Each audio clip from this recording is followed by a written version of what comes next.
Eman Stories. Hello everyone and welcome back to my vlog. So andito naman ulit ako sa Bicol Central Terminal kasi uwi ako ngayon sa Manila kasama ko ang aking mama.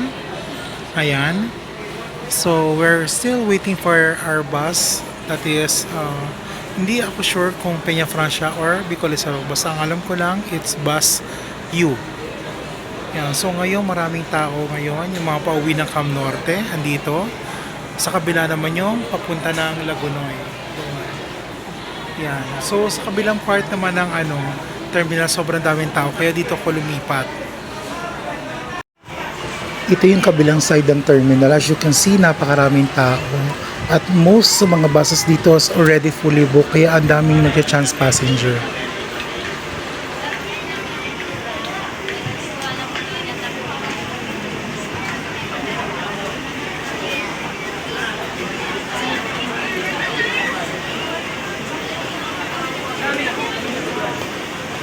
Hinihintay ko pa yung sasakyan naming bus. Nood muna tayo yung mga ibang bus dito sa Bicol Central Terminal. So ayan, sa tabi ko, it's Bicol Isarog. This 900, Peña Francia. Then ito yung mga nakaparada dito. Then meron tayong DLTV Greyhound. Ayan, tapos other Bicol Isarog bus, Peña Francia and DLTV. Meron na rin ako nakikitang Alps. Yan, sobrang dami ngayon tao. Buti na lang nakabili na ako ng ticket. Kasi hindi ko akalain na grabe ang magiging tao ngayon. So, I'm still waiting for the bus. Hoping na sana dumating na kasi nakakapagod maghintay. Ang init-init.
Upward lang ako sir niya.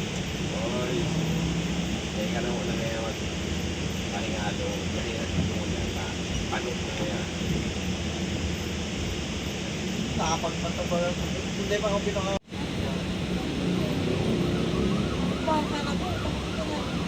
Ano ka na ako nagkabot sila mo siya?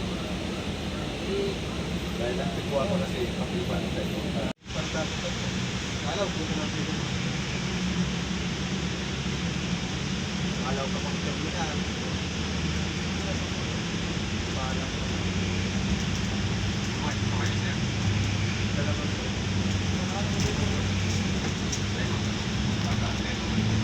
Basta kaya nakalaw na sa tablo. Eh pag ako doon sa may ano, bawal ka naman magbuka, di ba? Pag nakalagpas ka sa bagong ano, sa traffic light, bawal ka naman magbuka.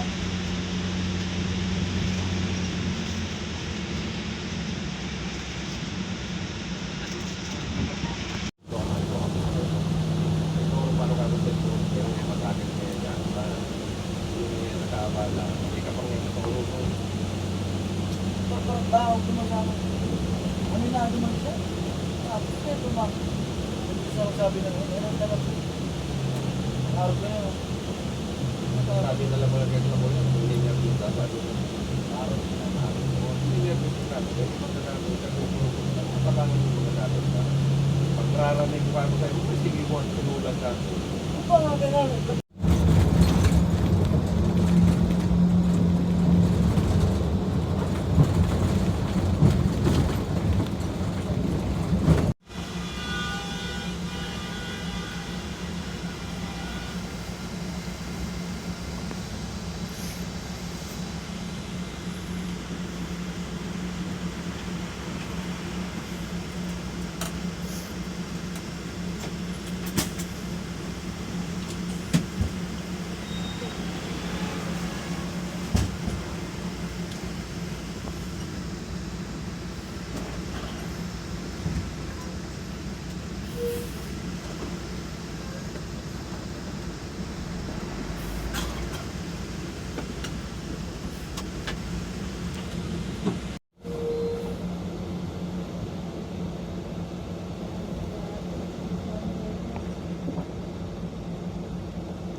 mama mo ano? Pablo. Dapat pala bisa na sila dyan.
So this ends my vlog. So almost parang 7 o'clock AM na.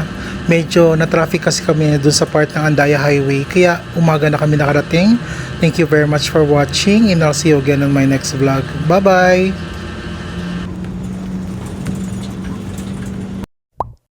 Eman Stories!